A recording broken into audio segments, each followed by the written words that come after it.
আসসালামু আলাইকুম, this is Sadia Islam Promi from interactive cares and আপনারা আজকে এই পার্টিকুলার লেসনটা দেখছেন which will be on subject verb agreement. Most definitely যারাই এখানে পার্টিকুলারলি ইংলিশ গ্রামার নিয়ে হয়তো আগে পড়েছেন বা পড়ছেন, you know subject verb agreement এই টপিকটা কতটাই গুরুত্বপূর্ণ। আমরা সেই স্কুল থেকে দেন কলেজে, ইউনিভার্সিটির ভর্তি পরীক্ষার টাইম, অল দ্য টাইমে কিন্তু সাবজেক্ট ভার্ব অ্যাগ্রিমেন্ট এই টপিকটা দেখি। ইটস ভেরি কমন অ্যান্ড অনেকের কাছে এটা বেশ কঠিনও লাগে। সো ফর দ্যাট রিজন এখানে অনেকগুলো রুলস আছে। এই রুলসগুলোকে প্রপারলি এক্সাম্পল সহকারে আমি আপনাদেরকে আজকে শিখিয়ে দিব এবং এ কারণেই এই এন্টায়ার লেসনটাকে দুই ভাগে ভাগ করেছি। পার্ট 1 এর দেখার পরে নিশ্চয়ই পার্ট 2 দেখতে ভুলবেন না। এর আগে আমি আপনাকে একটা প্রশ্ন করি, সাবজেক্ট কাকে বলে? আমি যখন একটা সেন্টেন্স পড়ি, তারপর আমি যখন তাকে প্রশ্ন করি, কাউকে নিজেকে যদি প্রশ্ন করি, হু আর উই টকিং অ্যাবাউট, এক্স্যাক্টলি কাকে নিয়ে আমাদের এই সেন্টেন্সে বলা হচ্ছে, সেই মানুষটা, সেই ব্যক্তি বা সেই বস্তু যাই হোক না কেন, সেই নাউনটাই কিন্তু আমাদের সাবজেক্ট। ওকে, অবজেক্ট কি? কার উপর সেই কাজটা করা হচ্ছে। That person, that thing, that object is my object, right? So subject হচ্ছে হু এর অ্যান্সার, অবজেক্ট হচ্ছে যে কাকে নিয়ে, মানে তার উপরে কি হচ্ছে, এইরকম কোনো কিছু, যা এফেক্টটা কার উপর পড়লো। এবং ভার্ব তো খুবই সিম্পল টু আন্ডারস্ট্যান্ড। ভার্ব হচ্ছে, অ্যাজ উই অলরেডি নো, শুধুমাত্র ফিজিক্যাল অ্যাকশন বা মেন্টাল অ্যাকশন না, স্টেট অফ বিইংদেরকেও ভার্ব বলে, যা নিয়ে ডিটেলসে আমরা কিন্তু ভার্বের ক্লাসে আলোচনা করেছি। চলুন তাহলে আজকে আমাদের ফার্স্ট রুল শুরু করে ফেলি। নাও, খুব সিম্পল ব্যাপারে খেয়াল রাখবেন যে একটি সেন্টেন্সে ভার্ব সবসময় সাবজেক্টকে অনুসরণ করে, এজন্যই তো সাবজেক্ট ভার্ব এগ্রিমেন্ট। একটি সেন্টেন্সের সাবজেক্ট যে, সে ইন্ডিপেন্ডেন্টলি বসে তার নিজের মতো করে, ইন্ডিপেন্ডেন্ট ভ্যারিয়েবল হিসেবে, এবং ডিপেন্ডেন্ট ভ্যারিয়েবল তার উপরে যে ডিপেন্ড করে সেই হচ্ছে সেন্টেন্সের সাবজেক্ট। অর্থাৎ সিঙ্গুলার সাবজেক্টের জন্য সিঙ্গুলার ভার্ব হবে, প্লুরাল সাবজেক্টের জন্য প্লুরাল ভার্ব হবে। সিঙ্গুলার মানে এক বা কোনো জিরোই হতে পারে, মাঝে মাঝে জিরোকেও সিঙ্গুলার সাবজেক্ট ধরি, এবং প্লুরাল মানে টু বা মোর দেন টু, তাই না? সো আমরা চলুন আজকে কিছু এরকম এক্সাম্পল দেখি। She is reading a book in the room. কেন? কারণ শি মানে সে। এই শি মানে কি? We are talking about a girl, any girl, যে হচ্ছে থার্ড পার্সনের কথা আমরা বলছি। সো একজন মানুষের কথা বলছি না, একজন নারীর কথা বলছি না। সো এর জন্য শি হচ্ছে, এবং এই কারণে ভার্বটা এখানে হলো কি? ইজ। কেন? কারণ singular verb, because of singular pronoun. একইভাবে দে যদি দিয়ে দেই, তার মানে কি? তারা, তাই না? সো তারা যদি চিন্তা করি, ইন দ্যাট কেস নিশ্চয়ই তারা একজন না, মোর দেন ওয়ান পার্সন। সো এই কারণেই আমরা এখানে দে যখন বলি, তারপর আমরা প্লুরাল ভার্ব বসাই। প্লুরাল ভার্ব কি? আর। এখানে চিন্তা করে দেখুন, ইজ এবং আর এই দুটোই কি ভার্ব? আমি কিন্তু ভার্বের ক্লাসে শিখিয়েছিলাম am, is, are, was, were, এই পাঁচটাই টু বি ভার্ব, তাই না? এম শুধুমাত্র আই এর সাথে বসে, ইজ হচ্ছে যে কোনো থার্ড পার্সন সিঙ্গুলার প্রোনাউন অথবা থার্ড পার্সন সিঙ্গুলার সাবজেক্টের সাথে বসে, যেরকমটা হি, শি, ইট, কিংবা অন্য কোনো নাম যদি দেই, দ্য টিচার যদি দেই, প্রমি যদি দেই, ম্যারি যদি দেই, যে কোনো পার্টিকুলার মানুষের নাম যদি সেখানে দেই, তাহলে ইজ বসবে। এবং আর বসে ইউ এবং এনি প্লুরাল প্রোনাউন বা প্লুরাল নাউন্সের সাথে, তাই না? এবং তাই কিন্তু হয়েছে। দে হচ্ছে নিশ্চয়ই প্লুরাল প্রোনাউন, তারা, তার জন্য এখানে আর বসছে। সিমিলারলি যদি আমরা ওয়াজ, ওয়্যার এর কথা চিন্তা করি, শি এর সাথে কোনটা বসতো? ওয়াজ বসতো, দে এর সাথে বসতো ওয়্যার। বুঝতে পারলাম ফার্স্ট রুল। চলুন আমরা পরেরটায় যাই, রুল 2। সো এখানে কিছু কিছু নাউনের কথা বলেছে, news, wages, physics, mathematics, polices, gallows. এই শব্দগুলো দেখতে কিন্তু প্লুরাল লাগে, কারণ তাদের লাস্টে এস আছে।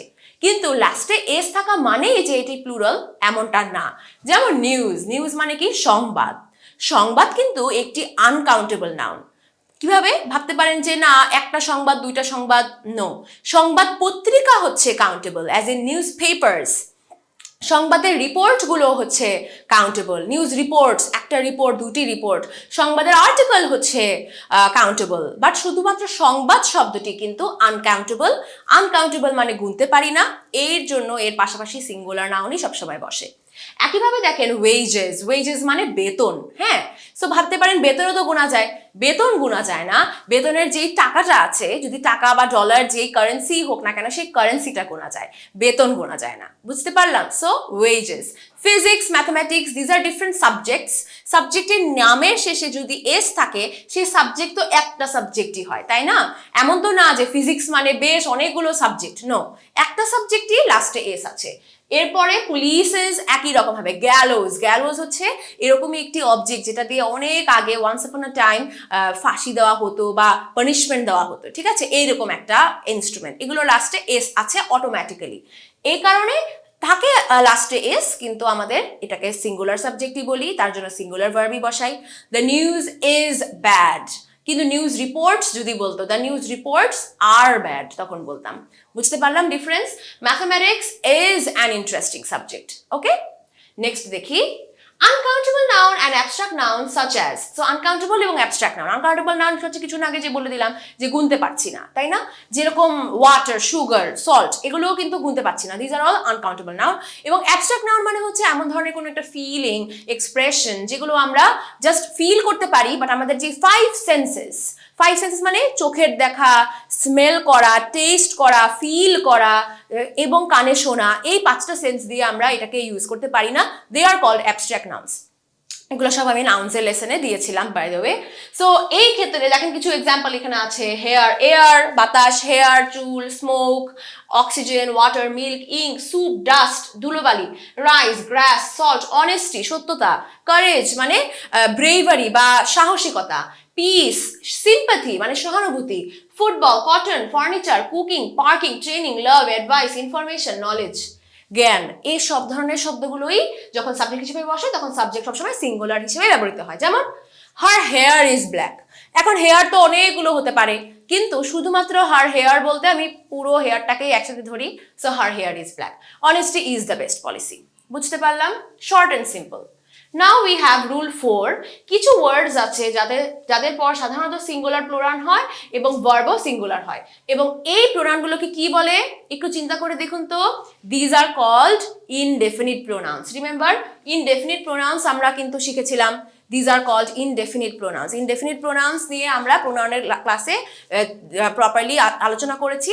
ইনডেফিনিট প্রোনাউন্স হচ্ছে সেগুলোই যেখানে নির্দিষ্ট করে কোনো একটা সাবজেক্ট, একটা মানুষকে নিয়ে কথা বলছি না। এনি দিয়ে যে কোনো singular noun, anybody, anyone, anything. No দিয়ে singular noun, nobody, no one, nothing. Some plus singular noun, somebody, someone, something. এবং every singular noun, everybody, everyone, everything.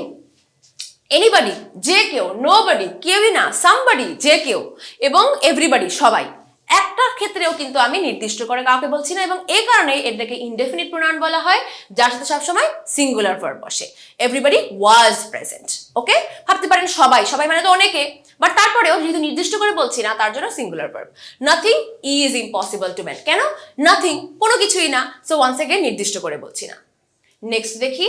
So এখানে হ্যাঁ, রুল 5টা বলছে কি, এইটা একটু ইম্পর্টেন্ট, এটা প্রায় স্টুডেন্টসরা ভুল করে। টাকার পরিমাণ, সময় এবং দূরত্ব। টাকার পরিমাণ, সময়, দূরত্ব, এই তিনটাই মনে থাকবে না? এই ধরনের বাচক শব্দগুলো যদি সাবজেক্ট হিসেবে বসে তাহলে ভার্ব সিঙ্গুলার হয়। সো টাকার পরিমাণ যদি আমি বলি যেমন $100, ইয়াস, এখানে তো ডলার্স বলেছে, তারপরেও সবসময় সিঙ্গুলার হবে। $100 is a lot of money. তারপরে সময়, 2 hours, 2 hours is a long time. তারপরে দূরত্ব, 5 kilometers is a long distance. Suppose just example দিচ্ছি। তো সব জায়গায় হয়তো আমরা লাস্টে ঠিকই এস দিচ্ছি, তারপরেও টাকার পরিমাণ, সময়, দূরত্ব, এই তিনটা টাইপের যেই নাউন্সগুলো হয় সবসময় এদের পাশাপাশি আমরা সিঙ্গুলার ভার্ব বসাই। আশা করি মনে থাকবে। পরেরটাতে যাই। দেশের নাম, বইয়ের নাম, এগুলো দেখতে প্লুরাল হলেও ভার্ব সিঙ্গুলার হয়। যেমন এই বইটা হয়তো আপনারা পড়েছেন, দেখেছেন, শুনেছেন, গালিভার্স ট্রাভেলস। গালিভার্স ট্রাভেলস, বইটির নামই গালিভার্স ট্রাভেলস। তার মানে কি অনেকগুলো বই আছে এটার ভেতর? না, একটিই বই, এটা একটিই গল্প। সো গালিভার্স ট্রাভেলস এই বইটির লাস্টে যে এস ওয়ার্ডটা আছে, সরি ওয়ার্ড না, এস লেটারটা আছে, that does not make this entire name plural, this is still a singular noun. ঠিক আছে? সো এই কারণে Gulliver's travels is an interesting book, কারণ এটা বই একটি, এবং বইটা পড়ার পরে তারপরে আমার ভালো লাগলো, ইন্টারেস্টিং লাগলো। So Gulliver's travels is an interesting book. তারপরে দেখেন the United States of America, নিশ্চয়ই এটাও দেশের নাম, দেশের নামের লাস্টেও এখানে এস বলেছে, ইউনাইটেড স্টেটস বলেছে। So the United States of America দেশের নাম, এবং এই কারণে লাস্টে এস বসা সত্ত্বেও আমরা এখানে সিঙ্গুলারই বলবো, কারণ এখানে একটি দেশের কথাই তো বলছে যে এই দেশটি হচ্ছে রিচ না, এর জন্য সিঙ্গুলার ভার্ব বসবে। বুঝতে পারলাম কি হলো? এরপরে দেখুন ওয়ান অফ। ওয়ান অফ যখন বলে এর পর সবসময় নাউন প্লুরাল হবে এবং ভার্ব সিঙ্গুলার হবে, এবং এটার একটু আমরা মিনিং এ যাই। দেখেন প্রত্যেকটাই কিন্তু রুলের মতো দেখছি না, আমরা কিন্তু মিনিং ভাবেই বুঝতেছি যে কেন এই ব্যাপারটা এমন হচ্ছে। আমি যখন ওয়ান অফ দিয়ে বলবো তার মানে সামথিং এর ভেতর একটা, ওয়ান অফ ড্যাশ, সো ওই ড্যাশের ভেতর একটা। সো দেখেন এই যে ড্যাশের ভেতর যেহেতু বুঝাচ্ছি, নিশ্চয়ই ওয়ান অফ এর পরে তাহলে প্লুরাল নাউন বসে। এবং one of dash, let's say এখানে ওয়ান অফ দ্য বয়েজ বলছি, তাহলে বয়েজ প্লুরাল, বয়েজদের মধ্যে একজন। সো ইন টোটাল মিনিং অনুযায়ী কয়জন হয়? একজনই তো হয়, এবং এই একজনই যেহেতু হয় তার জন্য সিঙ্গুলার নাউন এবং সিঙ্গুলারের সাথে সিঙ্গুলার ভার্বই বসবে। বুঝতে পেরেছি? সো সিম্পল, তাই না? আমরা কিন্তু এখানে কোনো কিছু জাস্ট এমন যে মুখস্থ করতে হবে এমনটা না। এরপরে দেখি বাক্যে যদি ফ্রেজ, জেরান্ড, ইনফিনিটিভ থাকে তাহলে ভার্ব সিঙ্গুলার হয়। তাহলে এর আগে চলুন আমরা একটু এক্সাম্পল দেখে নেই। ফ্রেজ, সব থেকে সোজা ভাষায় যদি আমি ফ্রেজ বুঝাই, ফ্রেজ হচ্ছে 2 or 3 লাইক মোর দ্যান 2 ওয়ার্ডস এরকম হতে পারে। সেই ওয়ার্ডসগুলো আমার সেন্টেন্সের মধ্যে একটা পার্টিকুলার এডিশন ঘটাবে, কিন্তু ফ্রেজ আর ক্লজের মধ্যে একটাই পার্থক্য যে ক্লজের মধ্যে কিন্তু ভার্ব থাকবে, ফ্রেজে ভার্ব থাকবে না। যেমন in the morning I got up, so in the morning এখানে কোনো ভার্ব আছে? No, so in the morning is a phrase. So এই হচ্ছে ফ্রেজ। জেরান্ড কি? জেরান্ড হচ্ছে ভার্বের সাথে আইএনজি, কিন্তু এটা নাউনের মতো কাজ করে। কিভাবে? Walking is a good exercise, এখানে ওয়াকিং শব্দটা নাউনের মতো কিভাবে কাজ করে? আমি একটা ইজি ট্রিক শিখিয়ে দেই। যখনই আপনার একটু ওভারঅল কনফিউশন হবে যে এটা কি আসলে ভার্বের পাস্ট পার্টিসিপল ফর্ম, মানে ভার্বের প্রেজেন্ট পার্টিসিপল ফর্ম নাকি জেরান্ড, তখন কি করবেন? এই জেরান্ডের জায়গায় ইট বসাবেন, আইটি, ইট। লাইক একটা অবজেক্ট জাস্ট বসিয়ে দিলাম, হ্যাঁ একটা প্রোনাউন বসিয়ে দিলাম, it is a good exercise. সেন্টেন্সটা ঠিক আছে না? তার মানে এই জায়গায় একটা জাস্ট ওভারঅল জেরান্ডি বসবে। বুঝতে পারলাম? সো কোনো একটা জেরান্ড নিয়ে যদি আপনি কনফিউজ থাকেন, সেই জেরান্ডের জায়গায় ইট বসাবেন। যদি দ্যাট সেন্টেন্স মেক সেন্স তাহলে ওই পার্টিকুলার ভার্বটা জেরান্ডি, that is not a verb. So walking এটা একটা জেরান্ড, এবং ইনফিনিটিভ হচ্ছে এই একই রকমই স্ট্রাকচারেই বসে। ইনফিনিটিভের জায়গাও কেটে আপনি এখানে ইট বসিয়ে দেখবেন যেটা নাউনের মতো কাজ করে কিনা। ইনফিনিটিভ হচ্ছে টু এর সাথে base form of the verb, এবং ইন টোটাল এটাও একটা নাউনের মতো কাজ করে। যেমন টু প্লে, আমি যদি বলতাম to walk is a good exercise, তাও কিন্তু হতো to walk is a good exercise, it is a good exercise. So এইভাবে আমরা বুঝতে পারলাম এগুলোর ডিফারেন্স। নাও কথা তাহলে কি? সবগুলোর সাথে সিঙ্গুলার ভার্ব বসবে। So walking is a good exercise, to play is a good exercise, to swim is my hobby. বুঝতে পারলাম? তারপরে দেখি cattle, people, public, peasantry, police, dozen, poultry, gentry, mankind. So এই সবগুলো ওয়ার্ডসই দেখেন, এগুলো দেখতে সিঙ্গুলার কারণ এদের লাস্টে এস নেই, কিন্তু এরা অ্যাকচুয়ালি প্লুরাল।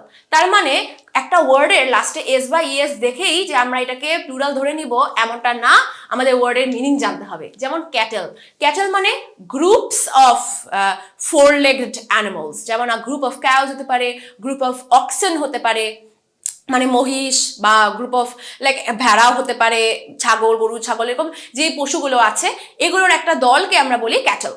সো বুঝতেই পারলাম প্রত্যেকটারই মিনিং এভাবে জানতে হবে। যেমন পিপল, পার্সন থেকে পার্সনস হচ্ছে না, পিপল হচ্ছে, পিপল হচ্ছে plural of person, right? So meaning অনুযায়ী এই জিনিসগুলোর সাথে সাথে আমরা প্লুরাল ভার্ব বসাই। Cattle are grazing in the field, কেন? কারণ ক্যাটেল অনেকজন, তারা গ্রেজিং ইন দ্য ফিল্ড, তার মানে তারা ঘাসে খাচ্ছে। অনেকে হয়তো গরু যেরকম করে, তাই না? তারা আস্তে আস্তে করে চিবিয়ে চিবিয়ে খায়। সো এক একজন এক এক রকম ভাবে খাচ্ছে। So cattle are grazing.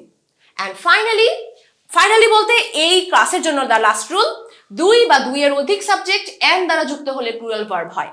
So Karim and Rahim are playing football, কারণ শুধুমাত্র যদি বলতে রহিম তাহলে আমি বলতাম রহিম ইজ প্লেইং। যেহেতু এখানে করিম এন্ড রহিম দুজন একসাথে হয়েছে, তার জন্য করিম এন্ড রহিম একসাথে দে আর আ প্লুরাল নাউন, এবং এর পাশাপাশি প্লুরাল ভার্ব বসবে আর প্লেইং। এই ছিল আমাদের এই লেসনের 10টি রুল। মোস্ট ডেফিনেটলি প্রত্যেকটাই যেভাবে বুঝে বুঝে আমি শিখালাম সেভাবে বুঝে বুঝে মনে রাখবেন, শুধু মুখস্থ করতে যাবেন না, না হলে কখনোই কিন্তু মনে থাকবে না। Okay, and make sure that you can implement this in your daily life. Next time আপনি যাই লিখছেন, যাই পড়ছেন, সব জায়গায় দেখবেন যে এই সাবজেক্ট ভার্ব এগ্রিমেন্ট আমার ঠিক আছে তো। অরালস আমার কিন্তু এন্টায়ার রাইটিংটাই খুবই bad grammar and overall grammatical errors দিয়ে ভরপুর থাকবে। সো দ্যাট এটা না হোক তার জন্যই তো আপনি এই লেসনটা দেখছেন, এবং মোস্ট ডেফিনেটলি পরের লেসনটাও দেখতে ভুলবেন না। Thank you so much for watching.